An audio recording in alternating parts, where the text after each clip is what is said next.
नमस्कार दोस्तों, मैं शिवेंद्र आप सभी को स्वागत करते हैं शिवेंद्र ब्लॉग में। तो कैसे हैं दोस्तों, उम्मीद करता हूँ आप लोग बहुत अच्छे होंगे। तो भाई लोग बता दूँ, काफ़ी बवाल सॉन्ग आ रहे हैं आप लोगों को 18 तारीख को सुबह 7 बजे देखने के लिए मिलेगा खेसारी बैग।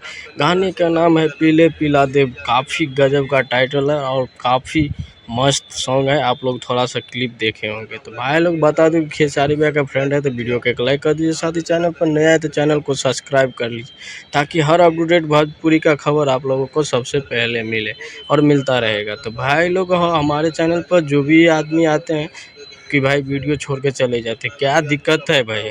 अगर दिक्कत कोई है तो आप लोग कमेंट कीजिए, तो उसके हिसाब से वीडियो बनाया जाएगा। तो भाई लोग बता दूं कि खेसारी भैया जब भी कुछ लेके आते हैं ना, धमाका ही लेके आते हैं। तो भाई लोग अभी भी भोजपुरी में विवाद एक दूसरे के चल ही रहा है, आप लोग भी देखते होंगे। तो भाई लोग गदर 2 भी आया, काफ़ी गजब का है, आप लोग देखे होंगे। चलते हैं अगले वीडियो।